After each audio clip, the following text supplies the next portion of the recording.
Assalamualaikum warahmatullahi wabarakatuh. Bertemu lagi pada praktikum selanjutnya pada mata kuliah Dasar-Dasar Makhluk Hidup. Hari ini kita akan praktikum tentang pewarisan sifat untuk melihat rasio fenotip dari persilangan monohibrid dan dihibrid. Selamat datang mahasiswa dan mahasiswi pendidikan IPA pada praktikum Hukum Pewarisan Sifat.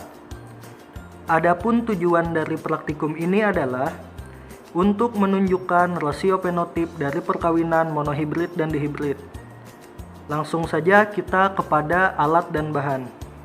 Ini adalah alat dan bahan yang akan kita gunakan.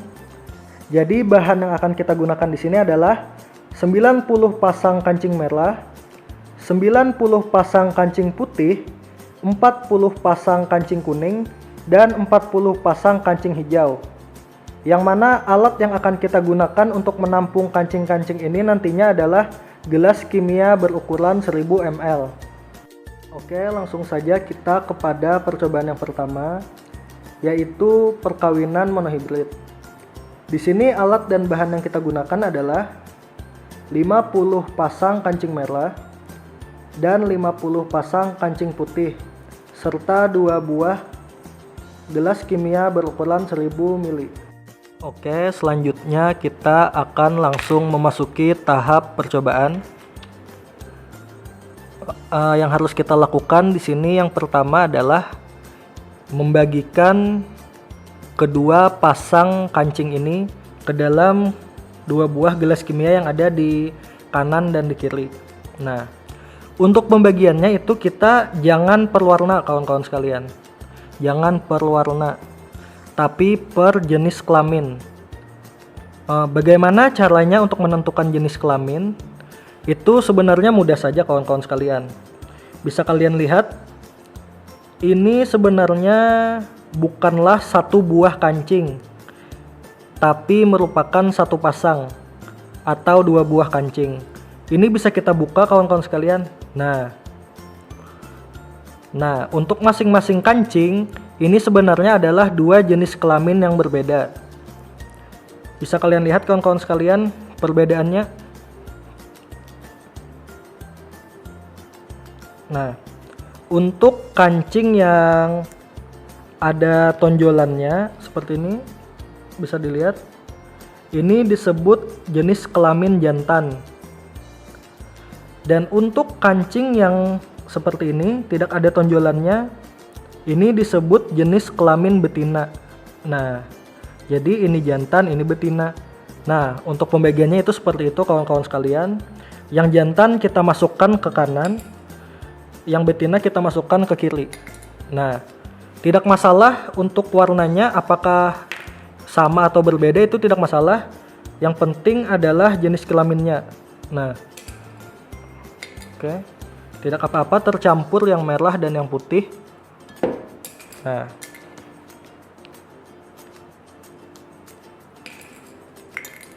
One hour later. oke. Terus kita bagi sampai semuanya sudah terbagi lah. 8 semesters later. Nah, di sini sudah didapat 2 buah kancing dengan jenis kelamin yang berbeda. Yang ini adalah kancing dengan jenis kelamin jantan, dan yang ini adalah kancing dengan jenis kelamin betina. Nah, prosedur selanjutnya adalah kita akan mengaduk atau mengocok atau apalah kedua buah kancing ini seperti ini kawan-kawan sekalian. Nah, kenapa dilakukan hal demikian? Karena ini adalah gambaran dari pewarisan sifat. Nah, dalam perkawinan sifat yang diwariskan itu adalah acak atau random. Karena itu di sini kita mengaduknya ini adalah perwujudan dari sifat yang diwariskan tersebut adalah acak. Nah, seperti ini kawan-kawan sekalian. Kalau sudah diaduk, maka kita akan mengambil sampel dari kedua buah ini. Kedua buah kancing yang sudah ada di dalam gelas kimia ini. Cara mengambilnya adalah satu-satu. Alangkah baiknya kita mengambilnya dengan mata tertutup.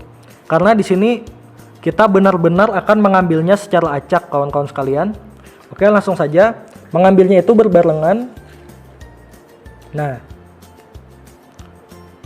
Di sini didapat putih dan putih. Oke. Nah, seperti ini kawan-kawan sekalian. Oke, lagi. Nah, selanjutnya didapat putih dan merah atau merah dan putih. Oke. Kita letakkan di sini. Terus lakukan sampai semua kancing terambil. Nah, oh iya kawan-kawan sekalian, biar saya beritahu di sini dulu mengenai kode antara kedua buah kancing. Nah, jadi seperti ini. Kancing yang jenis kelamin jantan dan betinanya itu sama-sama merah itu disebut dengan M besar dan M besar. Ya, kawan-kawan sekalian, merah itu lambangnya adalah M besar. Jadi kalau yang terambil seperti ini itu kita sebut M besar, M besar. Kalau putih itu dilambangkan dengan M kecil.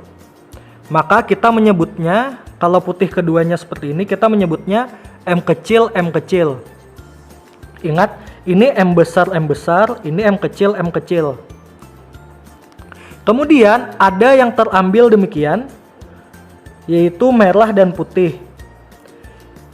Kalau yang terambil demikian, maka kita menyebutnya sebagai M besar, M kecil.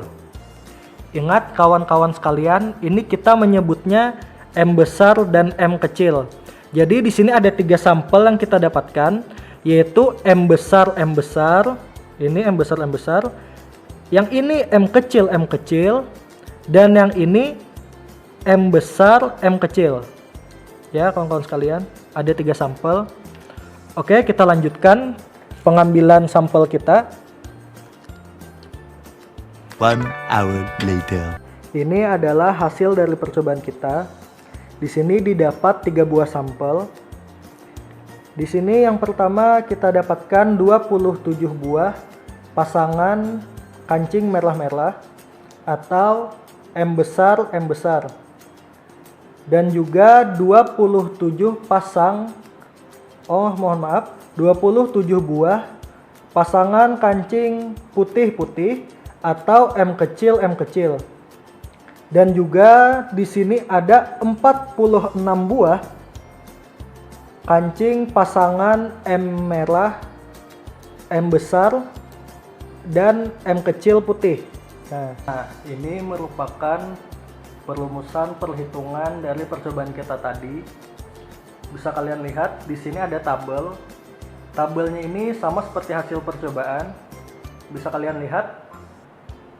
Di sini ada M besar berjumlah 27 buah, M besar M kecil berjumlah 46 buah, dan M kecil berjumlah 27 buah. Nah, kemudian bagaimana caranya untuk menentukan rasio fenotipnya? Nah, karena ini merupakan perkawinan monohibrid, maka untuk menentukan rasio fenotipnya itu mudah saja. Yaitu kita hanya menggunakan rumus perbandingan.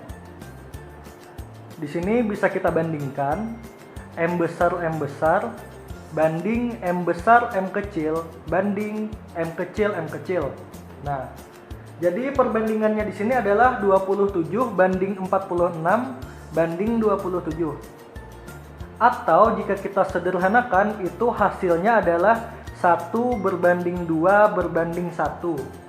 Nah, kenapa demikian? Hal ini sesuai dengan hukum Mendel 1, atau juga dikenal dengan hukum segregasi. Adalah salah satu hukum di mana menyatakan pada pembentukan gamet kedua gen yang merupakan pasangan akan dipisahkan dalam 2 sel anak. Sebagaimana contohnya di sini adalah individu M besar akan membentuk gamet M besar dan individu M kecil akan membentuk gamet M kecil. Pada individu M besar M kecil yang menghasilkan gamet M besar dan gamet M kecil, akan terlihat bahwa gen M besar dan gen M kecil akan dipisahkan ke dalam gamet-gamet yang terbentuk tersebut. Dalam kondisi normal, persilangan monohibrid ini dalam hukum Mendel akan menghasilkan perbandingan individu, yaitu 1:2:1, atau di lain situasi juga bisa menghasilkan 3:1. Nah, demikian untuk praktikum percobaan perkawinan monohibrid. Selanjutnya kita akan lanjut kepada perkawinan dihibrid. Ya, langsung saja ke percobaan kedua. Oke, kita bertemu lagi pada praktikum pewarisan sifat. Kali ini kita memasuki kepada percobaan kedua, yaitu perkawinan dihibrid. Nah, di sini bahan yang kita gunakan adalah 40 pasang kancing merah, 40 pasang kancing putih, 40 pasang kancing kuning, dan 40 pasang kancing hijau. Untuk alat yang kita gunakan di sini ada 2 gelas kimia untuk menampung kancing-kancing ini nantinya. Oke, kita langsung saja kepada prosedur percobaan. Di sini untuk prosedur percobaannya kita akan memasukkan kancing-kancing ini ke dalam 2 buah gelas kimia yang sudah ada di sampingnya. Untuk percobaan kedua ini agak berbeda dengan percobaan pertama. Yang mana jika pada percobaan pertama itu kita berfokus kepada jenis kelaminnya, untuk percobaan kedua ini kita berfokus kepada warnanya. Nah, untuk warna merah dan putih itu kita masukkan ke dalam gelas kimia yang di sebelah kanan. Oke. Ingat warnanya itu kita bagi merah dan putih. Nah, selanjutnya untuk warna hijau dan kuning itu kita masukkan ke dalam gelas kimia yang satunya lagi. Nah, jadi di sini ada terbagi 2, yaitu gelas kimia yang berisi kancing merah dan putih serta gelas kimia yang berisi kancing hijau dan kuning. Bisa kawan-kawan lihat di sini sudah kancing-kancingnya sudah berada di gelas kimianya masing-masing. Nah, selanjutnya sama seperti yang tadi kita akan mengaduk ke dua buah gelas kimia ini seperti ini.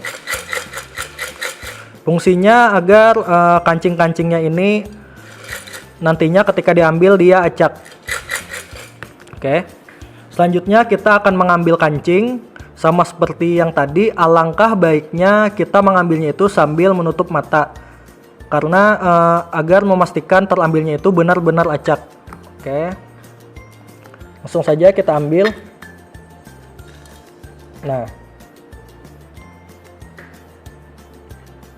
Nah, untuk percobaan 2 ini itu kode untuk masing-masing warnanya itu berbeda dengan yang pertama. Yang mana di sini yang bisa kalian lihat yang terambil itu adalah putih dan kuning. Oke. Di sini kodenya adalah untuk merah itu M besar dan untuk putih itu M kecil. Itu sama seperti yang tadi. Untuk merah M besar, putih M kecil. Selanjutnya ada warna kuning dan hijau. Untuk warna hijau itu kita menggunakan rumus B besar. Untuk yang kuning kita menggunakan B kecil. Oke, kawan-kawan sekalian. Untuk mengambilnya di sini kita hitungnya itu sekali langsung 2. Nah, jadi seperti ini. Nah, di sini didapat 2 warna. Oke, kawan-kawan bisa lihat. Untuk cara membacanya itu adalah ini kan merah kuning dan kuning putih. Maka cara membacanya adalah untuk merah M besar, untuk putih kan M kecil. Dan untuk kuning ini artinya B kecil. Jadi di sini ada 2 B kecil dan ada M besar dan M kecil. Berarti untuk satu buah sampel ini kita namakan dengan M besar, M kecil, B kecil, B kecil. Oke, paham kawan-kawan sekalian? Dua pasang ini kita namakan satu sampel. Ini M besar, M kecil, B besar, B kecil. Oke, kita lanjut.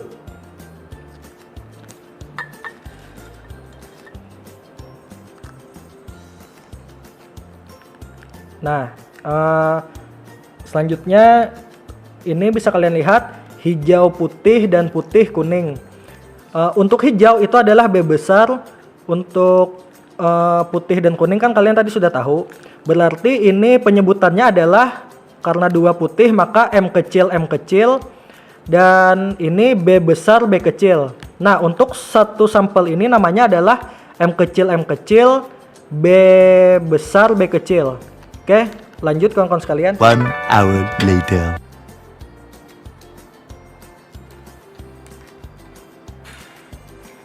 Eight semesters later. Nah, dari percobaan kita telah didapatkan hasil seperti ini. Nah, ini sudah saya buatkan tabel untuk percobaan di hibrid ini. Di sini ada 9 buah sampel. Yang mana di sini kita mendapatkan M besar, B besar, B besar, M besar, B besar, B kecil, dan sampai seterusnya. Nah, pada percobaan kedua ini, di sini ada yang namanya sifat dominansi penuh dan tak penuh. Nah, di sini yang kita lihat itu adalah dominansinya. Nah, di sini ada 4 warna kawan-kawan sekalian yang saya buat, yaitu merah bulat, merah keriput, putih bulat, dan putih kerucut. Nah, waduh, bagaimana ya kak merah bulat, merah keriput, putih bulat, dan putih keriput itu? Oke. Di sini bisa saya jelaskan adalah merah dan putih itu pasti ya kawan-kawan. Merah dan putih itu, merah itu M besar, putih itu M kecil. Oke. Kemudian bagaimana menentukan bulat dan keriput? Oke. Bulat itu adalah hijau, kawan-kawan sekalian. Bulat itu hijau, maka dilambangkan dengan B besar. Lalu bagaimana keriput? Nah, keriput di sini adalah kuning. Nah, dalam hal ini lambangnya adalah B kecil. Maka jika kita dapat M besar, dan B besar, B besar, maka itu disebut sebagai merah bulat. Lalu jika kita mendapatkan M besar, dan B kecil, maka itu dinamakan merah keriput. Nah, oke kawan-kawan sekalian paham? Selanjutnya untuk putih itu kita cukup menemukan M kecil kan, M kecil kan putih, oke. Dan pastikan ada B besar. Contohnya M kecil, B besar. Nah, itu disebut putih bulat. Untuk putih kerucut itu M kecil, dan tentunya B kecil. Nah, meskipun di sini ada 9 sampel, tapi sebenarnya hanya ada 4 jenis warna. Nah, jenis warna kawan-kawan sekalian, atau 4 jenis sifat yang diwariskan. Nah, dalam hal ini maka kita harus menjumlah yang sama. Untuk merah bulat itu ada 4 buah sampel yang sama. Kita jumlahkan hasilnya adalah 26 buah. Untuk merah keriput itu ada 2 sampel yang sama, kita jumlahkan hasilnya adalah 6. Untuk putih bulat di sini ada 2 sampel pula, maka kita tambahkan dan hasilnya juga 6. Untuk putih kerucut di sini hanya ada 1 kawan-kawan sekalian, dan hasilnya adalah 2. Nah, di sini kita mendapatkan 26 merah bulat, 6 merah keriput, 6 putih bulat, dan 2 putih keriput. Nah, Sama halnya dengan percobaan 1, di sini kita tinggal menggunakan rumus perbandingan. Nah, yaitu 26 berbanding 6 berbanding 6 dan berbanding 2. Kita sederhanakan menjadi hasil akhirnya adalah 9 berbanding 3 berbanding 3 berbanding 1. Nah, oke kawan-kawan sekalian. Jadi mengapa demikian? Pada percobaan 2 ini kita menggunakan persamaan hukum Mendel 2 atau dikenal pula dengan hukum asortasi atau hukum berpasangan secara bebas. Menurut hukum ini, sifat gen atau sifat dapat berpasangan secara bebas dengan gen atau sifat lain. Meskipun demikian, gen untuk satu sifat tidak berpengaruh pada gen untuk sifat lain yang bukan termasuk alelnya. Nah, jadi hukum Mendel 2 ini dapat dijelaskan melalui persilangan di hibrid ini, yaitu persilangan dengan dua sifat beda. Nah, pada umumnya pada percobaan ini hampir tingkat keberhasilannya itu adalah jika ditemukan persamaan seperti ini, yaitu hasilnya 9 banding 3 banding 3 banding 1. Oke. Nah, berakhirlah percobaan hukum pewarisan sifat kita pada kali ini. Sampai jumpa di praktikum selanjutnya.